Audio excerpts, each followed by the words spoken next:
Hello and welcome to Leaders of Tomorrow, India's only daily television platform for small businesses. The coronavirus pandemic has brought into sharp focus the issue of food security within the UAE. So can a dry desert become a fertile farmland? And is agriculture within the UAE well on its way from possible to profitable? To share his take tonight on the show, I'm joined by a very special guest, Head of Operations with Madar Farms, Wagner.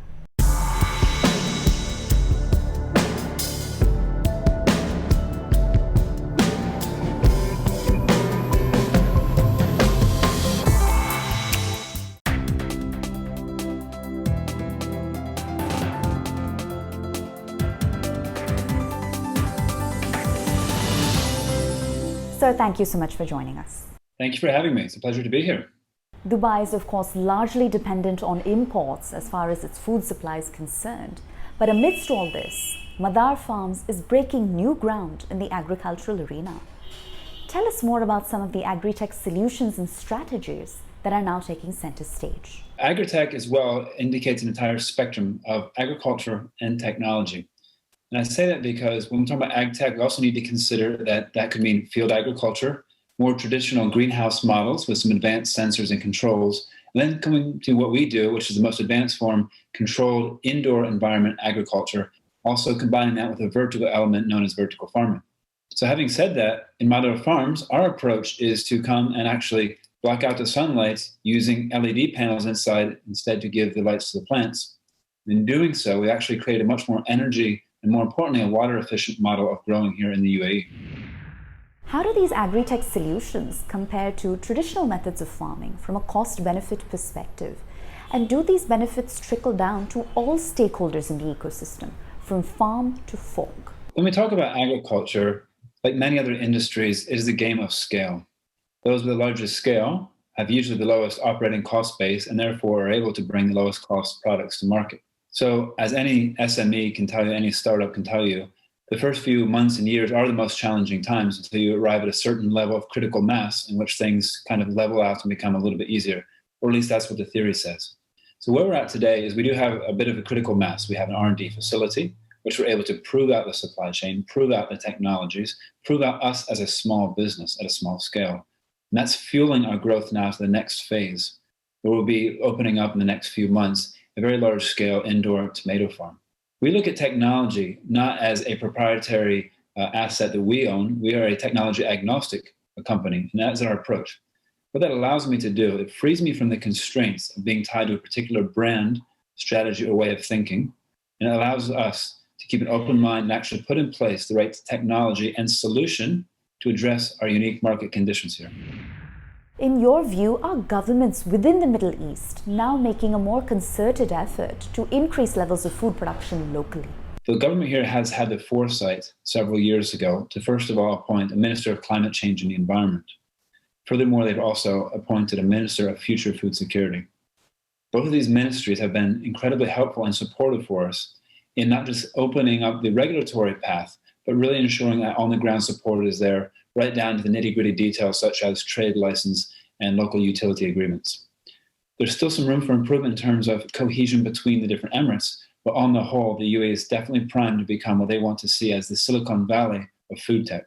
And in fact, that is the initiative that was announced last year by the Minister of Future Food Security.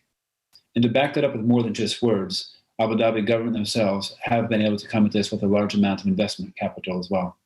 So the Gadan 21 initiative, of which we are recipients of an early round of funding, that's enabled us to get that first farm up and running much more quickly than we could have done through traditional financing sources. How is the UAE's national food security strategy shaping Madar Farms' underlying vision, keeping in mind that adequate water supply is, of course, the cornerstone to any sort of overarching food supply and food security agenda? That's absolutely right. And to be honest, we've taken what one could call an atypical approach to the farming model here. When you do look outside or you visit this region, you realize that sunlight is very abundant here. It's one of the most naturally abundant natural resources in this part of the world. So it's very counterintuitive to understand, why would I block that out and go for electricity? The short answer is because in doing so, that allows us to have a much more water conservative approach to agriculture. We're eliminating evaporative cooling, which is one of the biggest water consumers in a typical greenhouse structure.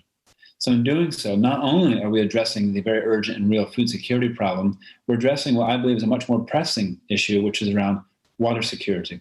Traditional farms here, unfortunately, have in many cases over-exceeded their local well supply and are forced to truck in water from outside sources, which typically comes from desalination plants, which themselves are fueled, unfortunately, by fossil fuels today. So as the UAE is transitioning away from fossil fuels towards renewables, of which they've already made great strides in that many-year journey, ourselves as end users of that electricity are becoming more sustainable as a customer, we can say. Sustainability really seems to be at the heart of Dubai's overarching agricultural mission and vision. How would you classify Madar Farms in that regard? How eco-friendly and future-ready is this operation? Now, at Madar Farms, we do take a very serious approach towards sustainability. And what I mean by that is we definitely want to be thought leaders in the space, emphasizing the word thought there. And what I mean by that is the word sustainability in of itself is actually a very broad term, one in which can be used in some cases in the incorrect way. And a clear example of that is this. We've partnered with a Harvard research student recently to do what's called a life cycle analysis of our farm. And that's taking our whole farm and our whole supply chain and comparing that of growing here domestically in the UAE, the same product like for like, if that were to be imported from a traditional source in Western Europe.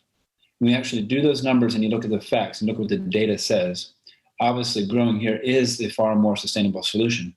But the surprising thing there is how much of carbon footprint actually comes from electricity production itself. So we're doing as much as we're able to as a private enterprise to minimize our carbon footprint. We're taking it all the way down to the last detail. Even things like the packaging we choose is something we're addressing very carefully to make sure that we have the most sustainable solution for the region. And that may or may not include recycling because we have to look at the whole footprint of that packaging, where it's come from, how it's manufactured, where does that product go, that package go, at the end of its life cycle. So very much we are taking a tech agnostic point of view, making sure we take data-driven decisions in every step of the process as we grow. Is the Madar Farms model now one that other geographies are beginning to emulate? Business model that we've made, we feel addresses very adequately all of the market needs here on, again, consumer point of view, climate change point of view, sustainability, et cetera, as well as taking into account the different benefits of living and working in this region. So what I'm saying by that is our farm model, our business case, if you will, is not something I can copy and paste to Tokyo, New York, or Mumbai. I can take the same principles, but we have to very, very carefully study how that would work in a different environment. The selling price of produce and the choice of the crops that you choose to grow in any farm system, regardless of the technology you use, is the most fundamental choice, which you have to get right up front. Once you have clear customer-focused demand, at that point only can you build a robust business case. So I do believe what we've done is made a model business for this region, which is an applicable business case here. But the exciting thing is some lessons learned can be easily transferred to other markets. And I think one of the biggest things here is by proving technology, which today is more costly in terms of initial investment than in more traditional models, we'll be able to prove the validity of our business case here in these favorable conditions. Again, that same overall business case, at that point, we do believe will be able to be exported to international markets. It should be said, however, though, in Madar Farms, our focus is and always will be to be a key player in this region. To what extent are bottlenecks within the agricultural sector rooted in a lack of awareness? And can education efforts and campaigns help eradicate some of those underlying issues? When we talk about awareness, we have to ask ourselves, who are we speaking about? So for us, we talk about the end consumer, a retail consumer, for example. What we really want to do is we want to shape behaviors. If we're going to talk about real long-term and impactful behavioral changes, we have to understand at a deep level what's driving those. So an example of that would be if somebody goes to a supermarket and they're taking a decision purely on price or on cost alone, that's not a fully informed decision. What we want people to do when they go and purchase their food, we want them to ask some important questions. Where does this come from and how did it get here in front of me today? When people start asking that question, then the default position comes, actually, I'm probably going to prefer local for a number of reasons, such as lower carbon footprint, better nutritional value, and it's actually going to last longer in my refrigerator, which means I as an end consumer get more value for the product. And that's not a value proposition unique to our company, Madar Farms. That's a proposition that applies in any kind of farming, in any kind of technological platform, you can say. So to address this knowledge gap, we're not seeking so much to address today's consumers, we're much more focused on addressing tomorrow's consumers, i.e. the school children. So we've actually rolled out last year a very exciting program we call Sustainable Futures, which we're piloting in a number of private schools here. We hope to roll it out to a wider audience and across public schools here in the future. And that's doing something very important, which is missing in the Gulf region today, which is a general and a fundamental awareness of what agriculture is. This is not a region which is open to exposure for agriculture. You don't drive down the road from Abu Dhabi to Dubai, look out your window and see sprawling fields of corn or soybeans, because it's not an agricultural natural region. So by bringing that initial awareness to the school children, it's amazing to see the reactions and the results they have in terms of their own critical thinking ability. And then they're therefore challenging their own parents as well about choosing to buy something local. Thank you so much for your time and for your candid speak. We've got to head into a short break. But up next, we bring you glimpses of our conversation with Cure.ai, a medtech startup that's leveraging its artificial intelligence-powered platform to help combat the deadly COVID-19 pandemic. All that and more coming up, so don't go anywhere.